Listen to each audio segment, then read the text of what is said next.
Hello students, this is Prachi. Welcome to our channel. आज हम करने वाले हैं क्लास 10th का मैथ्स के सभी एक आइडिया लेने वाले हैं सभी चैप्टर्स का कि इसमें से हम basic as well as standard का हम कैसे आइडिया ले सकते हैं for examination point of view.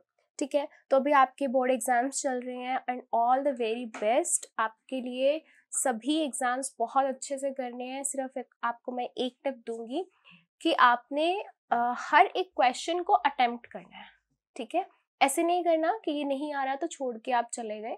Attempt करना आपने, प्लस उन 3 घंटे में बैठ के आपने ये सोचना है कि आपके पूरे साल की मेहनत है जो आपने उन 3 घंटों में आपने उसको प्रेजेंट करना है। ठीक है, तो वो पूरे साल की मेहनत है। कई बार क्या होता है, आपकी तबीयत ठीक नहीं है या कई बार क्या होता है हमारा हेडेक हो रहा है, तो हम क्या करते हैं, हम इतनी सीरियसली नहीं लेते अपने एग्जाम्स को। बट आपके लिए वो एक दिन या फिर वो 3 आवर्स नहीं है, वो आपके लिए पूरे साल की मेहनत है। तो गिव योर 100 ने गिव योर 1000% उन 3 घंटों में। ठीक है, उससे पहले भी आप रेस्ट करो, उसके बाद भी आप रेस्ट करो, नॉट एन इशू। बट वो 3 घंटे आपने बहुत सीरियसली लेने हैं हर एग्जाम में। ठीक है, सिर्फ मैथ साइंस की बात नहीं कर रही हूँ, मैं हर सब्जेक्ट की बात कर रही हूँ। ठीक है, तो स्टार्ट करते हैं with very first chapter, real numbers. तो रियल नंबर्स में आपके पास क्या क्या आ सकता है। सबसे पहले तो रियल नंबर्स में यहाँ पर देखो 1 मार्क्स में आपको यहाँ पे आ सकती है फंडामेंटल थ्योरम ऑफ अर्थमेटिक। ठीक है, ये आ सकती है और इसके साथ 2 मार्क्स अगर आएगा तो इसके साथ कोई एक क्वेश्चन दे दिया जाएगा, राइट। उसके बाद आपको यहाँ से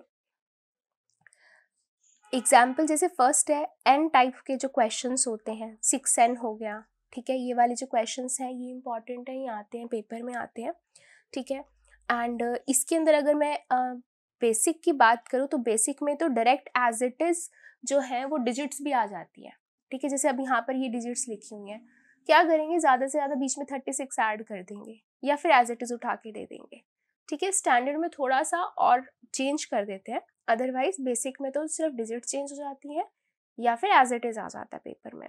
अब इस एक्सरसाइज की बात करें तो इस एक्सरसाइज में आपका क्वेश्चन नंबर हो गया 4th 5th 6th 7th।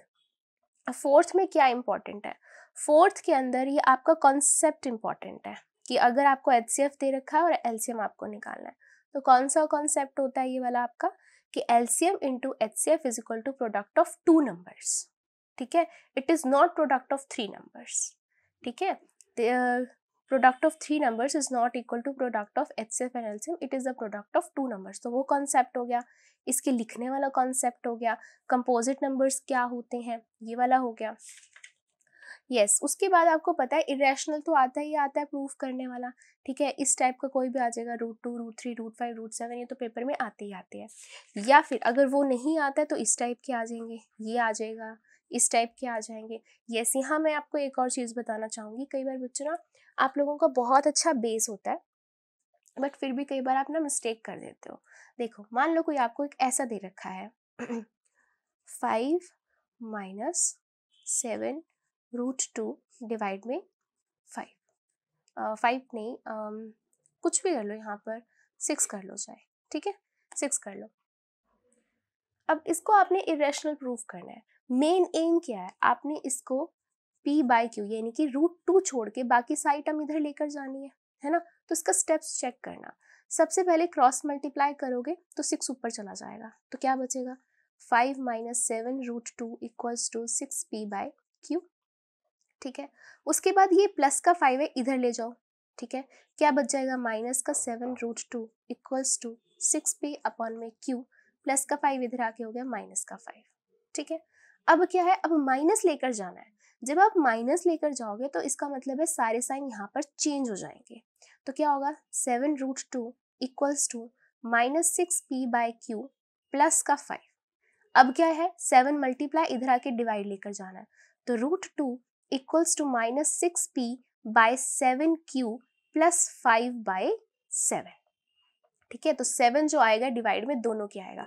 तो अब सिर्फ √2 छोड़ के बाकी सारी टर्म इधर चली गई है। अब आप यहाँ पर लिख सकते हो कि हाँ, ये भी एक जो है आपका रैशनल नंबर है, ये भी रैशनल है, एंड द सब्ट्रैक्शन ऑफ 2 या difference of 2 rational numbers is also rational number. But this is irrational, तो आगे उसको आप एक्सप्लेन कर सकते हैं। मेरा मेन एम था कि इस टाइप के टर्म्स को आप इधर कैसे लेकर जाओगे। तो इस टाइप के क्वेश्चन तो आने ही है, स्टैंडर्ड में भी आने हैं और बेसिक में भी आने हैं। उसके बाद आता है आपके पास सेकंड चैप्टर। सेकंड चैप्टर में सबसे ज़्यादा आपके एक्स्ट्रा क्वेश्चंस आते हैं अल्फ़ा बीटा वाले, ठीक है। कैसे आते हैं अल्फ़ा बीटा वाले क्वेश्चंस? चलो ये तो आपको पता ही है कि इसमें तो आपको अगर आएगा 1 मार्क से क्वेश्चंस जो आते हैं, तो पता ही है जितनी बार एक्स एक्सिस को क्रॉस करेगी उतनी बार उसकी क्या होगी, वो उतनी ज़ीरोज़ होंगी। जैसे यहाँ पर 1 2 3 टाइम्स क्रॉस कर रही है तो 3 ज़ीरोज़ हो गई, ठीक है। अब यहाँ पर जो मेन क्वेश्चन आएगा ना, वो आपका एक तो ये इस टाइप के आते हैं, ठीक है। इसके अंदर है ये वाले हो गए क्वेश्चंस, ये हो गए। मेन क्वेश्चन जो है वो इसके अंदर इस टाइप का आएगा, जो एक्स्ट्राज में आते हैं कि कोई भी आपको पॉलिनोमियल दे दी जाएगी, ठीक है, और बोला जाएगा कि उसकी जो जो ज़ीरोज़ है ना वो अल्फ़ा एंड बीटा है। कोई एक और पॉलिनोमियल निकालो जिसकी जो ज़ीरोज़ हो ना वो 2 alpha by beta plus 2 beta by alpha ये हो, ये है उसकी, ठीक है, इस तरीके से। तो आपको क्या करना होगा, पहले वाली जो गिवन पॉलिनोमियल है उसको सॉल्व करोगे, ज़ीरोज़ निकालोगे, ज़ीरोज़ को इसमें पुट करोगे, फिर वहाँ से सम और प्रोडक्ट, और फिर नई आपकी क्या आ जाएगी, पॉलिनोमियल आ जाएगी, ठीक है। तो आई होप आप मेरी बात को समझ पा रहे होगे। अगर आपने एक्स्ट्रा क्वेश्चंस किए हैं तो मैंने जो आपको ऑरली सॉल्यूशन बताया आपको वो समझ में आया होगा, ठीक है। तो उस टाइप के क्वेश्चंस इस चैप्टर में से आते हैं। नेक्स्ट है आपके पास थर्ड चैप्टर। थर्ड चैप्टर के अंदर ये जो आपके पास लाइंस इंटरसेक्ट कोइंसिडेंट पैरेलल आते हैं, इसके बेसिस पे आपके 1 मार्क्स के क्वेश्चंस बनते हैं, और 2 मार्क्स के जो क्वेश्चंस बनते हैं वो आगे इसको सॉल्व करने के लिए कंडीशंस आ जाती हैं, ठीक है। जैसे कि ये एग्जाम्पल है, ये भी इम्पॉर्टेंट है एग्जाम्पल। एंड यहाँ पर वैसे जो ग्राफ वाले आते हैं क्वेश्चंस, ये आपके जो है ज़्यादा मार्क्स में आते हैं, सेक्शन डी में से आते हैं आपके, या सेक्शन ई में से। वैसे पहले क्या होता था, ग्राफ बनाने के लिए खुद दिया जाता था कि आपको ग्राफ बनाना है, वो सेक्शन डी में से होता था। बट अब क्या होता है, मोस्टली सेक्शन ई में कर दिया है, ग्राफ दिया होता है और आपको बोला होता है कि शेड दिस रीजन, और उसमें आप वर्टिसेस उसके जो हैं वो लोकेट करो और उसका एरिया निकालो। फॉर एग्जाम्पल, यही अगर आपको ग्राफ दे दिया गया है और आपको बोला है शेयर द रीजन जो आपका इसको ब्लॉक कर रहा है, ठीक है, ट्राइंगल बना रहा है जो एक्स एक्सिस और वाई एक्सिस को ब्लॉक कर रहा है। तो ये हो गया एक्स एक्सिस, ये हो गई वाई एक्सिस, तो ये हो गया शेयर द रीजन, ठीक है। और इसका आपको एरिया भी निकालना है, तो आप इस वर्टिसेस के पहले आप नाम दे दो, तो this is O A B कर देना इसका, ठीक है। अब एरिया निकालना है, एरिया के लिए क्या होगा, half into base into height. तो base is 2 units, height is 1 unit, तो 1/2 इंटू 2 इंटू 1, तो 2 से 2 कैंसिल, 1 स्क्वायर यूनिट इसका आंसर आ गया। तो इस तरीके से आपके पास ई सेक्शन में इस टाइप के आपके पास क्वेश्चंस आते हैं, ठीक है। उसके बाद कंसिस्टेंट और इनकंसिस्टेंट आता है आपके पास, बहुत क्वेश्चंस आते हैं इस टाइप के, क्योंकि बच्चे कंफ्यूज हो जाते हैं। आपको याद होना चाहिए, कंसिस्टेंट वो जिसका सॉल्यूशन होता है, इनकंसिस्टेंट जिसका नो सॉल्यूशन है। तो सॉल्यूशन किसके दो होते हैं, एक इंटरसेक्टिंग लाइन का, एक कोइंसिडेंट का। इनकंसिस्टेंट सिर्फ और सिर्फ पैरेलल लाइंस का होता है, ठीक है। ऐसे ही ग्राफ वाला ये क्वेश्चन हो गया, ठीक है। और ये 5th क्वेश्चन भी इसका इंपॉर्टेंट है, एंड 6th में आपको एग्जांपल्स देने होते हैं, आपने किया ही होगा। नेक्स्ट अब आपके पास आता है ये वाला क्वेश्चन, वैसे ही आफ्ताब वाला, ठीक है। पहली जो अभी जैसे बुक चेंज हुई है, जब बुक चेंज नहीं हुई थी तो ये आपका बहुत फर्स्ट क्वेश्चन हुआ करता था, और ये बहुत अच्छा क्वेश्चन है, इंटरेस्टिंग क्वेश्चन है, तो ये करके जाएंगे इसको, ठीक है। उसके बाद आपके पास आ जाती हैं 3.2 में से सब्स्टिट्यूशन मेथड है, ये सब चीज़ें हैं, इनको तो आपने पढ़ लिया होगा, ठीक है। यस, वन मोर थिंग, यहाँ पर ये एग्जाम्पल इसका 10th इम्पॉर्टेंट है, ठीक है। और 3.3 में से ये वाले क्वेश्चंस इंपॉर्टेंट है, सेकंड के सारे पार्ट्स, ठीक है। इनको किस तरीके, क्योंकि हर एक सिचुएशन अलग है, ठीक है, यहाँ पर सॉल्व करने का हर एक सिचुएशन अलग है। 1+ टिप एक आपको ये है, अगर आपको ओल्ड बुक मिल जाए, ठीक है, ओल्ड बुक, क्योंकि ये तो न्यू बुक है, इसमें सिर्फ एक्सरसाइज 3.3 तक है। अगर आपको ओल्ड बुक मिल जाए जिसकी एक्सरसाइज 3.7 तक थी, ठीक है, 3.6 तक तो थी, 3.7 ऑप्शनल थी। अगर आपको एक्स्ट्रा क्वेश्चंस किए हैं आपने इसके तो बहुत अच्छी बात है, अगर एक्स्ट्रा किए होंगे तो भी आपको पता चल गया होगा ओल्ड बुक में से बहुत सारी सिचुएशंस ऐसी थी, क्योंकि देखो आप आपको जो ये जो कंडीशंस दे रखी है ना, इसको सॉल्व करने के जो मेथड है वो आपके पास अभी सिर्फ एलिमिनेशन और सब्स्टिट्यूशन है। उसमें बहुत सारे मेथड्स थे, cross multiplication, reducing the pair वाला था, ठीक है, बहुत सारे मेथड्स थे। तो उन मेथड्स को वो डिलीट किया गया, लेकिन उन जो प्रॉब्लम्स है उनको तो हम एलिमिनेशन एंड सब्स्टिट्यूशन से सॉल्व कर सकते हैं ना। तो इसीलिए अगर आपके पास टाइम हो तो प्लीज़ ओल्ड बुक में से जो 3.4, 5, 6, 7 के जो क्वेश्चंस थे ना उनको सॉल्व करना यूजिंग एलिमिनेशन एंड सब्स्टिट्यूशन, ठीक है, तो वो आपके लिए बहुत हेल्पफुल रहेगा। ओके चलो नेक्स्ट चलते हैं। ये चीज़ मैं आपको स्टैंडर्ड के लिए बता रही हूँ और बेसिक वालों के लिए भी बता रही हूँ मैं, ऐसा नहीं कि मैम ये बेसिक के लिए या स्टैंडर्ड के लिए है, दोनों के लिए, क्योंकि अभी इतना डिफरेंस नहीं आता। ज़्यादा से ज़्यादा क्या हो जाता है, बेसिक में कैलकुलेशन ईजी हो जाती है, स्टैंडर्ड में थोड़ी कैलकुलेशन डिफिकल्ट आ जाती है, ठीक है। यस नेक्स्ट आता है क्वाड्रेटिक। यस क्वाड्रेटिक में भी सेम टिप रहेगा आपको, इसमें तो कुछ भी नहीं है, आप इसको एनसीईआरटी इज वेरी इजी, आप कर सकते हो।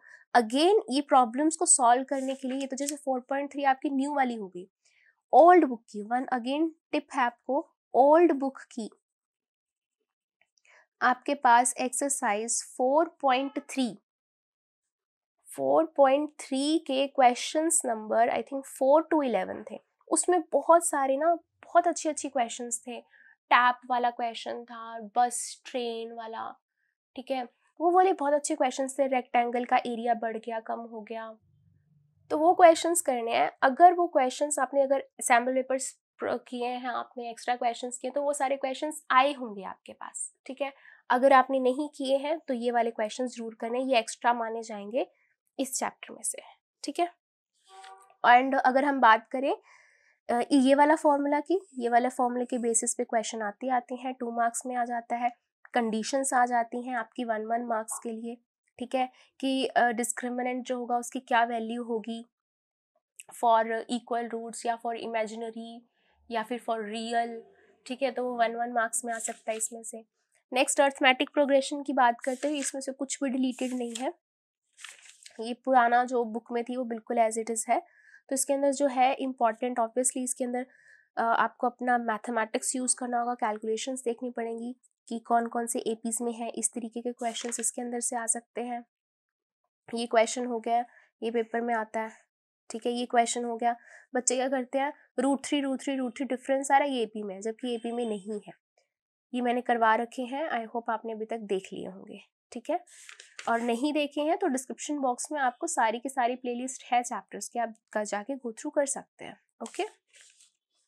उसके बाद यहाँ से ये वाला क्वेश्चन बहुत इंपॉर्टेंट है, एग्जाम्पल 8 एज इट इज आ जाता है, फॉर बेसिक स्टैंडर्ड में थोड़ा सा इसकी डिजिट्स जो है वो चेंज कर देंगे, ओके। हाँ चेक वेदर वाले क्वेश्चंस आते हैं, ओके। उसके बाद ये एग्जाम्पल 9th स्टैंडर्ड के लिए इम्पॉर्टेंट है,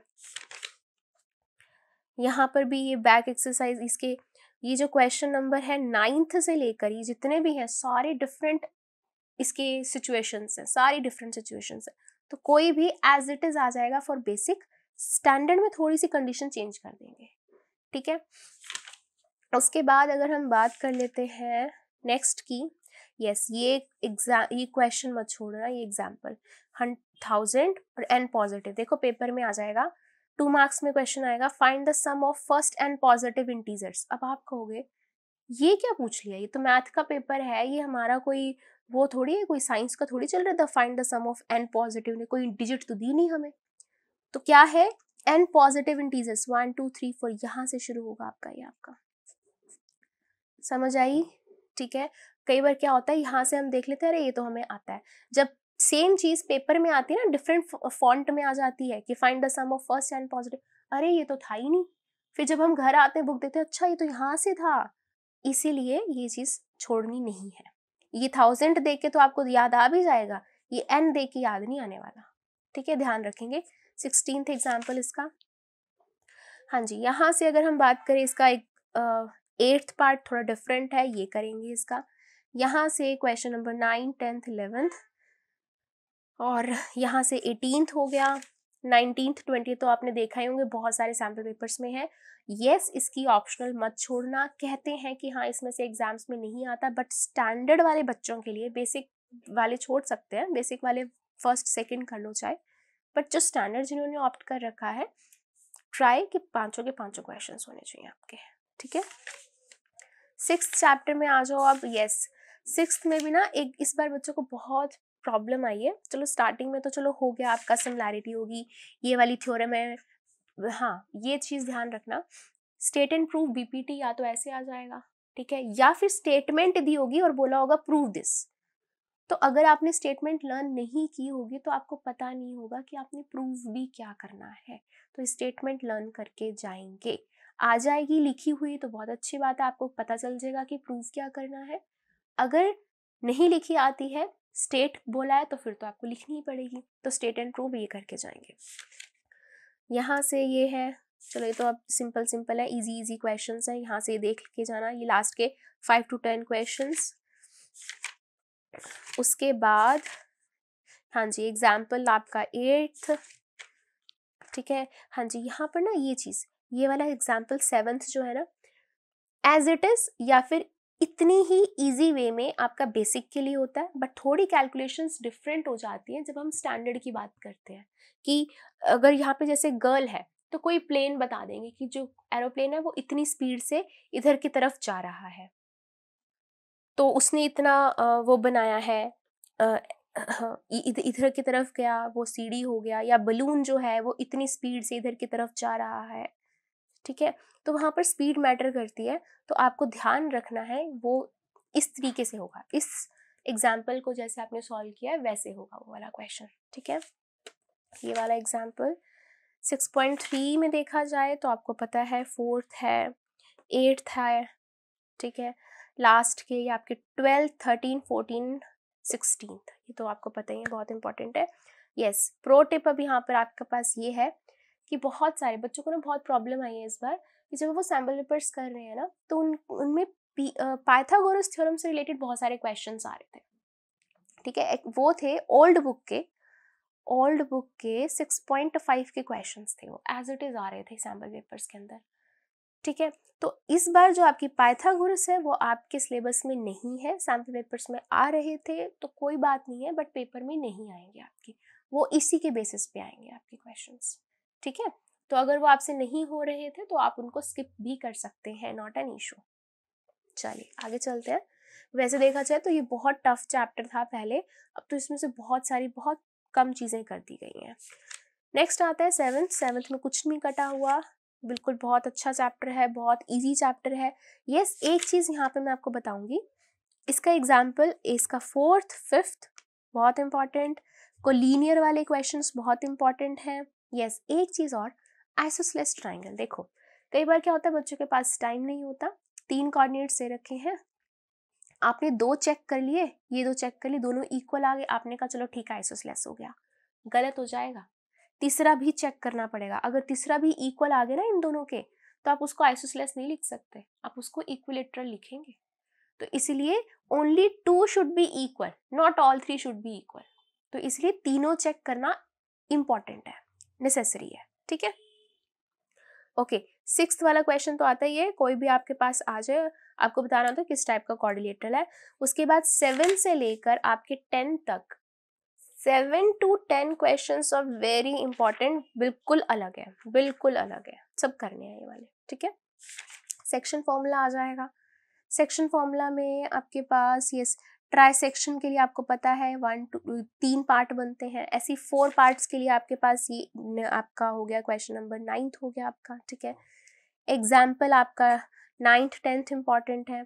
यहाँ से ये आपका ई सेक्शन के लिए क्वेश्चन आ सकता है आपका 3rd वाला, ठीक है। फाइंड द कोऑर्डिनेट्स निकालने के लिए ई सेक्शन में आ जाएगा आपके पास ये वाला, ठीक है, कि सिचुएशन दे दी गई है और आपको इसके कोऑर्डिनेट्स निकालने, इसका 1/4 है, थोड़ा सा क्या कर देंगे, इसकी सिचुएशन चेंज कर देंगे, डिजिट्स चेंज कर देंगे, तो उस तरीके से ये क्वेश्चन इंपॉर्टेंट है।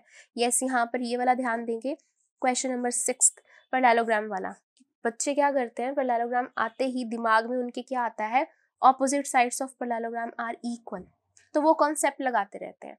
जब कभी भी आपका कोऑर्डिनेट वाला आएगा, आपको यहाँ पर इसका ये देखना पड़ेगा कि इसकी जो डायगोनल्स होते हैं वो बाइसेक्ट करते हैं, ठीक है, मिड पॉइंट होते हैं इसके डायगोनल्स, तो ये वाला कॉन्सेप्ट लगेगा। तो मैं आपको मिस्टेक्स भी बता रही हूँ, ये ध्यान रखना है आपने, ठीक है। बाकी तो आपको पता ही है 5 to 10 बहुत इंपॉर्टेंट क्वेश्चन है यहाँ पे। यस, इसके लिए जो आपको स्टैंडर्ड वाले जो बच्चे हैं वो ध्यान रखना ओल्ड बुक की, ठीक है। ओल्ड बुक की जो आपकी ऑप्शनल थी ना, ऑप्शनल के स्टार्टिंग के 1 to 3 क्वेश्चंस कर लेंगे। उसके आपने देखा होगा कि जब आपने एक्स्ट्रा करे होंगे या सैम्पल पेपर्स आपने रिवाइज किए होंगे, वो 3 क्वेश्चंस बहुत बार रिपीट भी हुए हैं, ठीक है। तो 1 to 3 क्वेश्चंस। और यस, इसके अंदर एक सेंट्रॉइड वाला भी क्वेश्चन आता है, जो मैं वर्ड यूज कर रही हूँ, सेंट्रॉइड, सेंट्रॉइड, ठीक है। सेंट्रॉइड वाला क्वेश्चन आपने सैम्पल पेपर्स में बहुत किया होगा, वो करके जाएंगे, राइट। एंड ये आपका स्टैंडर्ड बेसिक दोनों के लिए इम्पॉर्टेंट है। सेंट्रॉइड वाला क्वेश्चन वो भी ओल्ड बुक की ही ऑप्शनल में ही है, 1 to 3 और नीचे जाके भी क्वेश्चंस हैं उसके 7th 8th कुछ ऐसे क्वेश्चंस थे। तो मतलब ओल्ड बुक की ऑप्शनल में से आपके एक्स्ट्राज बन रहे हैं इस चैप्टर के, ठीक है। तो वो करके जाएंगे। यस, सबका फेवरेट ट्रिग्नोमेट्री नहीं, मैं मजाक नहीं कर रही हूँ, सच में बच्चों का, कई बच्चों का बहुत फेवरेट रहता है। क्यों? क्योंकि कैसे भी घुमा लो क्वेश्चन सॉल्व हो जाता है, ठीक है। इसका एग्जाम्पल 2nd इम्पॉर्टेंट है, 3rd इम्पॉर्टेंट है, ठीक है, 5th 4th भी, ठीक है। और यहाँ से तो आपको पता ही है 6th है। यस, कभी मत करना कॉस से कॉस काट दिया ए बी इक्वल आ गया, ऐसा नहीं करना कृपया करके, ठीक है। ओके, यस, यहाँ के ना ट्रू फॉल्स आप नहीं छोड़ेंगे, इनको पढ़ के जाएंगे क्योंकि 1 मार्क्स में आपके पास पेपर में आ जाते हैं, ठीक है। यस, उसके बाद 8.2 में आपका ये एग्जाम्पल रहेगा, 8th 7th इम्पॉर्टेंट रहेगा, इसका 4th 3rd 4th part important है। यस, ये वाले क्वेश्चंस छोड़ने नहीं है, करने हैं। इसके अंदर तो मैं बोल ही नहीं सकती कि ये छोड़ दो तो ये कर लो, ये तो आपको पता ही है। एनसीईआरटी में तो हम बोल ही नहीं सकते कि क्या छोड़ लो क्या कर लो। इसमें तो मैं आपको बस ये आइडिया दे सकती हूँ कि यहाँ से क्या क्वेश्चन आ सकता है, किस तरीके से आ सकता है, ठीक है। ओके, देन हाँ, ये वाले क्वेश्चंस इंपॉर्टेंट है, एक्सप्रेस करने वाले, ठीक है, ये आ सकते हैं। ये तो आपको पता है, identities, yes, 12th example very very very important. इसी के साथ कि इसके भाई बहन यहाँ पे बैठे हैं, इसका 4th नहीं 5th पार्ट है, बिल्कुल सेम जैसे जैसे हम इसमें करते हैं वैसे वैसे हम इसके अंदर करते हैं। इसके सारी आइडेंटिटीज इंपॉर्टेंट है, ये सारे के सारे करने ही हैं आपको, ठीक है। इसके एक्स्ट्राज के लिए तो आपने सैम्पल पेपर्स किए होंगे, तो इसके इतने ज़्यादा एक्स्ट्राज में आपको दिमाग नहीं खपाना, क्योंकि ये इसके एनसीईआरटी ऑलमोस्ट कवर कर देती है। थोड़े बहुत अगर आप एक्स्ट्रा कर पाओ आइडेंटिटीज वाले, वो आप कर सकते हैं, ठीक है, जिससे हेडेक नहीं हो बस, ठीक है। तो लाइट रखना है, इतना आपको वो नहीं करना कि ये भी मैं कर लूँ वो भी कर लूँ, नहीं, उतना करना है जितना आपका पैरामीटर है। क्लियर है ये बात? ठीक है, चलिए आगे चलते हैं। ये इसका ना लास्ट क्वेश्चन भी बहुत इंपॉर्टेंट है, 10th वाला, क्योंकि इसके 3 पार्ट है, ध्यान रखेंगे ये भी। तो ये मैंने 10 एंटिटीज तो पहले बता ही दी थी आपको। उसके बाद यस, 9th चैप्टर की अगर हम बात करते हैं, 9th चैप्टर के अंदर गिन के ना 7 एग्जाम्पल्स और 15 क्वेश्चन हैं, ठीक है। तो टोटल हो गया आपके 22 क्वेश्चंस, तो इनमें से छोड़ने वाली तो कोई बात है नहीं, ठीक है। अब मैं आपको ये बता देती हूँ कि किस बेसिस पे आपका एक्स्ट्रा आता है। ये जो लास्ट की क्वेश्चंस है ना, एक सन्स एलिवेशन पॉइंट वाला, ये वाला शेडो वाला, ठीक है, इस टाइप के आते हैं। एक सन्स एलिवेशन वाला क्वेश्चन आता है, सन्स एलिवेशन। तो सन्स एलिवेशन में ना कई बार क्या होता है, इस तरीके से बनता है, वो 6th में भी आ जाता है क्वेश्चन, 6th चैप्टर के अकॉर्डिंग भी आ जाता है, इसमें भी। तो सन्स एलिवेशन का मतलब होता है जो एंगल यहाँ बन रहा है ना, वही एंगल यहाँ बन रहा है, ओके। तो वो आपको दिया भी जा सकता है एंगल, या फिर सिंपल बोल दिया जा सकता है सन्स एलिवेशन है वो आपका, ओके। चलो नेक्स्ट अब आपके पास आता है, इसके एक्स्ट्रास तो आपने उसमें से किए ही होंगे, ठीक है। इसके एक्स्ट्रास करने इंपॉर्टेंट है। इसके एक्स्ट्रास में ना एक एरोप्लेन वाले क्वेश्चंस आते हैं, वो करने हैं आपको, ठीक है। चलो 10th चैप्टर की अगर हम बात करते हैं, 10th में इसकी जो 2 थ्योरम्स है ना, एक तो 10.1 स्टेट एंड प्रूफ, ठीक है, एंड 10.2 स्टेट एंड प्रूफ। ये 2 थ्योरम्स तो आती हैं पेपर में। इसके तीनों एग्जाम्पल्स में से कोई भी एग्जाम्पल एज इट इज आ जाता है, वैसे तो मैंने इस बार देखा था सैम्पल पेपर्स में ये आया हुआ था, थोड़ी सी इसकी क्या कर दी थी, नेम चेंज कर दिया, डिजिट्स चेंज कर दी, ये बहुत बार आया हुआ था। इन दोनों में से मतलब 50-50 रहता है कि एक बार अगर ये आ गया ना तो अगली बार ये आता है, अगर एक बार ये आ जाता है तो अगली बार ये आ जाता है, और ये 2 मार्क्स में आने के इसके चांसेस होते हैं, ठीक है। और थ्योरम्स तो आपको पता ही है इंपॉर्टेंट है ही, ठीक है। तो इन दोनों को तो आपने छोड़ना ही नहीं है। एक्सरसाइज 10.2 में भी आपको पता ही है, बहुत 4th 5th 2 मार्क्स के अकॉर्डिंग इम्पॉर्टेंट है, 6th 7th भी 8th भी, मतलब इस चैप्टर में से भी मैं कह नहीं सकती कि ये छोड़ दो तो ये कर लो, ये सारे ही बहुत इंपॉर्टेंट है। सबसे इंपॉर्टेंट आपका रहता है 9th क्वेश्चन, और yes 12th question and 13th question again वही है, एक बार अगर ये आ गया तो अगली बार ये आ जाता है, एक बार ये आ जाता तो अगली बार ये, और थोड़ी सी डिजिट्स चेंज कर देते हैं, दैट्स इट, ज़्यादा फर्क नहीं होता। और इसके भी एक्स्ट्राज जो होते हैं वो इतने ज़्यादा डिफिकल्ट नहीं होते हैं, बहुत सही होते हैं, और इसके एक्स्ट्राज मोस्टली 2 मार्क्स में आते हैं, 1 मार्क्स में आते हैं, ठीक है। तो वो है इसके अंदर। यस 11th चैप्टर की बात करें, 11th chapter area related to circle है। अब इसके अंदर सबसे इंपॉर्टेंट है सेक्टर्स। मैं आपको एक ही चीज़ बता देती हूँ, एक ही एक्सरसाइज है ना, इसके अंदर मेनली जो है ना क्वेश्चन जो है वो सेक्टर पे होता है ना। सेक्टर क्या है, थीटा बीच वाला देखो यहाँ पर ये आता है, ठीक है, ये थीटा हो गया। अगर मान लो आपने सेगमेंट निकालने, ये थीटा होता है। अगर थीटा आपका 60 डिग्री आए तो एरिया ऑफ ट्राइंगल आप क्या लगाते हो, इक्विलेटरल ट्राइंगल। अगर वो 90 डिग्री आता है तो half into base into height, और अगर 120 डिग्री आता है, ये 3 ही एंगल्स रहते हैं बेसिकली अगर एरिया ऑफ ट्राइंगल इसमें से माइनस करना होता है। 120 आता है तो ये वाला एग्जाम्पल जैसे सेकेंड किया हुआ है वैसे करना होता है, ठीक है। तो ट्रिग्नोमेट्री लगा के इसको सॉल्व करना होता है। तो मेन ये 3 ही आपके जो है एंगल्स उसके ऊपर बेस्ड क्वेश्चन आता है। बाकी इसकी बात करें तो 14 क्वेश्चंस हैं, 2 एग्जाम्पल हैं, 16 में से हम क्या ही छोड़ेंगे, कुछ भी नहीं छोड़ना तो कुछ है ही नहीं है, ठीक है। इसके अंदर से ये वैसे इंपॉर्टेंट है, ये वाला बहुत इंपॉर्टेंट क्वेश्चन है, ठीक है, इस टाइप के। तो ये ध्यान रखेंगे। यहाँ पर भी 7th क्वेश्चन था ना, हाँ ये भी देखो 120 आ रहा है, इसके अंदर भी ट्रिग्नोमेट्री लगती है, ओके। तो यस ये था इसके अंदर। 12th की अगर हम बात करते हैं तो 12th में ये एग्जाम्पल बहुत इंपॉर्टेंट है, स्टैंडर्ड लगा लो बेसिक लगा लो, दोनों के लिए बहुत इंपॉर्टेंट है। फर्स्ट भी बहुत इंपॉर्टेंट क्योंकि इसकी कैलकुलेशन थोड़ी अलग सी है, राइट। तो अगर वो चाहते हैं पेपर थोड़ा लेंथी बने, क्योंकि इसमें है तो कुछ भी नहीं है, ईजी है, ठीक है, लेकिन इसकी कैलकुलेशन लेंथी होने की वजह से वो आपको डाल सकते हैं पेपर में। मेन कॉन्सेप्ट वाला जो क्वेश्चन है वो एग्जाम्पल ये बनता है, ये भी पेपर में आ सकता है, ई सेक्शन में आ सकता है, जिसकी थोड़ी सी अलग अलग आ जाती है ना, तो ई सेक्शन में 4-5 पार्ट करके दे देंगे आपको कि हाँ जी इसके बताओ कौन सा एरिया ऑरेंज होगा, कितना एरिया होगा उसका सरकमफ्रेंस वो बता दो, कितना पेंट लगेगा। तो ये ई पार्ट के लिए इंपॉर्टेंट है। डी में आ जाए तो अच्छी बात है, सीधा सीधा कर देंगे। ई में भी कुछ पार्ट्स बना के दे सकते हैं वो, ठीक है। यस ये भी है, ये वाला ये ध्यान रखेंगे इसके अंदर, इसमें थोड़ा सा चेंज है। बाकी अगर इसकी हम बात करते हैं 12.1 की 4th 5th क्वेश्चन इंपॉर्टेंट है, 7th 8th 9th, yes this one, ये वाला ये एग्जाम्पल एज इट इज आ जाए तो बहुत अच्छी बात है। थोड़ा बहुत चेंजेस करेंगे तो ई सेक्शन में आ सकता है, क्योंकि इसके अंदर ना जैसे को वर्कर्स हो गए, वर्कर्स इतना ऑक्यूपाई करते हैं, तो इसके अंदर भी डिफरेंट डिफरेंट क्वेश्चंस बनते हैं कि find the total volume occupied by the workers, find the total volume occupied by the air, find the volume left in the जो भी ये है मशीन इंडस्ट्री है, ठीक है। तो 3-4 ऐसे पार्ट्स जिसके बनते हैं उनके आने के चांसेस ई सेक्शन में होते हैं, ठीक है। यस ये तो बहुत सिंपल था, ये एग्जाम्पल है। यस यहाँ पर ये वाला ये मॉडल वाला इम्पॉर्टेंट है, ये गुलाब जामुन वाला तो सबका फेवरेट है ही, है ना। तो इसमें से भी मैं कुछ कहूँगी नहीं कि कुछ काटना है कुछ नहीं करना, सारे के सारे करने हैं इसके अंदर भी। और बस क्या होगा, ज़्यादा से ज़्यादा डिजिट चेंज कर दिए जाएंगे, इसमें तो सिंपल ही है, ज़्यादा कुछ नहीं तामझाम नहीं लगता है। स्टैटिस्टिक्स ईजी है ना, सबको पता ही है।